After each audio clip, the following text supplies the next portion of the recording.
Hello tout le monde, ça fait plusieurs mois que je reçois des messages comme mon tunnel de vente ne marche pas, je comprends pas ce qui bloque, j'ai déjà investi des centaines d'euros en publicité mais j'ai pas de résultat. Donc aujourd'hui on va décortiquer ensemble ton tunnel et voir ce qui bloque vraiment dans ton parcours. Donc rapidement avant de commencer, pour te resituer, moi c'est Alexia de Funnel Up et j'accompagne les coachs et formateurs à mettre en place leur tunnel de vente à travers une vraie stratégie marketing et la mise en place technique du parcours. Donc si ça t'intéresse, je te laisse ici le lien de notre portfolio, tu pourras checker nos différents projets clients.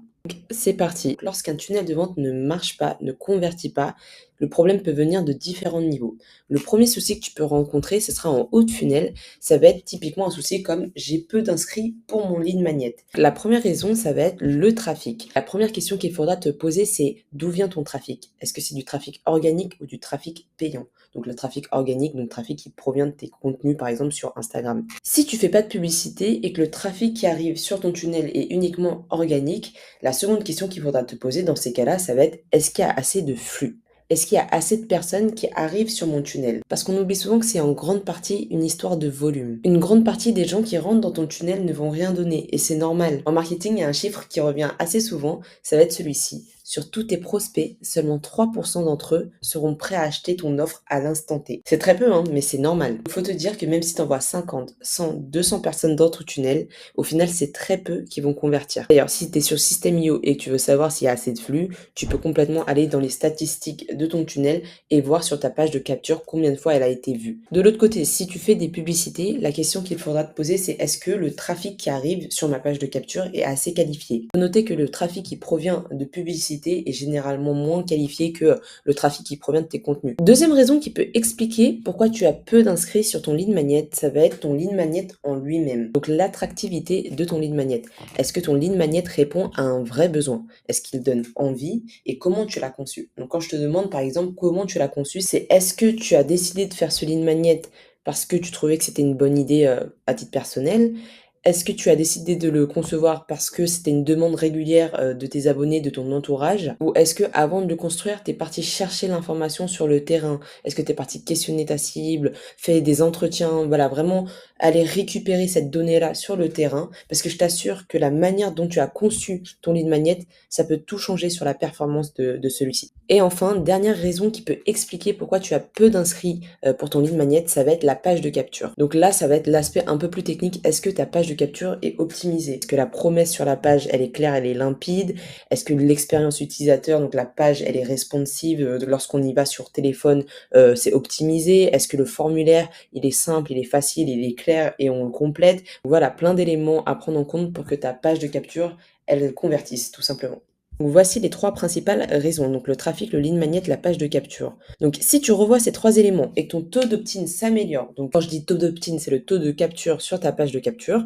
Donc si ton taux de capture, ton taux d'opt-in dépasse 20% lorsque ton trafic provient des publicités ou s'il dépasse 30% lorsque ton trafic provient de tes contenus en organique, tu passes à la phase 2. Donc je t'explique juste après la phase 2. Si tu n'arrives pas à optimiser ces trois éléments ou tout simplement tu as besoin de te faire accompagner, envoie-moi phase 1, donc le message phase 1, en message privé sur Instagram. Donc je te remets ici mon Instagram et on pourra en discuter. Donc on va rentrer maintenant dans la phase 2. Donc j'ai des inscrits pour mon lead magnet, mais j'ai pas de rendez-vous, pas d'achat derrière. Ça dépend de ton action derrière, mais personne passe à l'action. Donc encore une fois, je t'ai souligné trois raisons possibles. Donc dans un premier temps, ça revient le sujet du lead magnet. Donc comme je l'ai écrit ici, rien de pire qu'un lead magnet déceptif parce que c'est la première fois où ton prospect va te faire confiance en échangeant ses coordonnées pour ta ressource. Et derrière, il faut que la ressource soit à la hauteur de ses attentes. Donc, dans un premier temps, la première question que tu peux te poser, c'est est-ce que mon lead magnet est consommé? Donc, par exemple, si c'est une vidéo, est-ce que ta vidéo, elle est visionnée jusqu'à la fin? Si c'est un guide, si c'est un e-book, est-ce que la ressource a bien été récupérée, utilisée, etc. Si tu traques pas cet indicateur, il faut vraiment que tu mettes en place des systèmes pour le faire. Typiquement, si ton lead magnet, c'est une VSL, tu as des outils comme Wistia qui te permettent de traquer le taux de visionnage. Maintenant, il faut aussi se poser cette question, est-ce que le lead magnet est facile à consommer?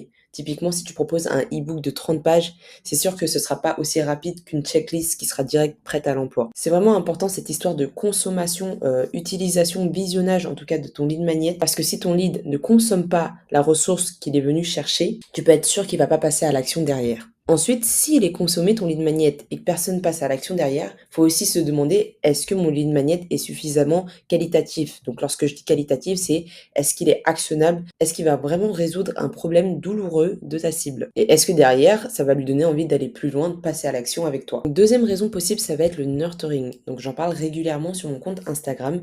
Le nurturing, c'est toutes les actions que tu vas mettre en place pour garder le lien avec ton prospect, avec ton lead. Donc en l'occurrence, dans notre cas, ça va être souvent une séquence d'emails post-téléchargement du lead magnet. La séquence d'emails, c'est vraiment indispensable.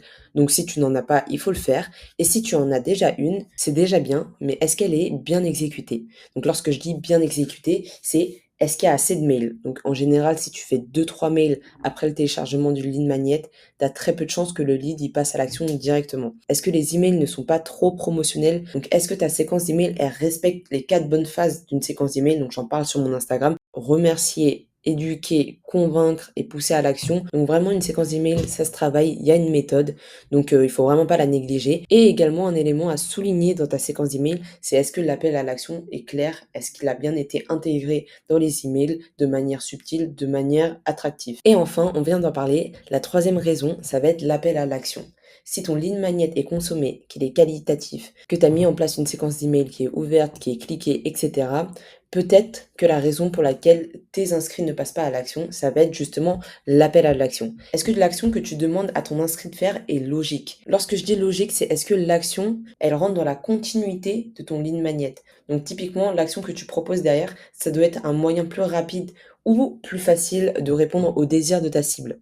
Ensuite, est-ce que l'action que tu pousses, elle donne envie? Si l'action que tu pousses, c'est réserve ton appel offert, sans contexte, sans mettre les bénéfices de cet appel, et bah tout de suite, ça va donner moins envie à ton prospect de passer à l'action, de prendre le rendez-vous, tout simplement parce qu'il aura l'impression que ce sera un rendez-vous de closing. Alors que si tu renommes tout simplement l'action, donc au lieu de dire réserve ton appel stratégique, tu peux dire je t'offre un coaching offert de 20 minutes, je t'offre un bilan, un audit de ta situation. On est tout de suite plus sur une action qui donne envie. Le dernier élément autour de l'appel à l'action, c'est est-ce qu'il est assez mis en avant? Est-ce que tu l'as bien intégré sur la page d'hébergement du lead magnet, dans le lead magnet en lui-même, dans les emails, etc. Donc pareil, ici, si tu revois ces 3 éléments et que tu commences à faire tes premières ventes, que ça s'accélère, tu vas passer à la phase 3 que je vais te présenter juste après. Et si tu n'y arrives pas ou que tu as besoin de te faire accompagner, pareil, envoie-moi phase 2 en message privé sur Instagram et je te répondrai directement, on pourra en discuter. Donc maintenant, on va passer à la dernière phase. Donc je génère déjà des ventes avec mon tunnel, mais je veux passer à la vitesse supérieure. Si tu es dans cette troisième phase, c'est super, ça veut dire que ton tunnel de vente convertit déjà. Mais si tu as l'impression que ton tunnel plafonne, que tu n'arrives pas à scaler,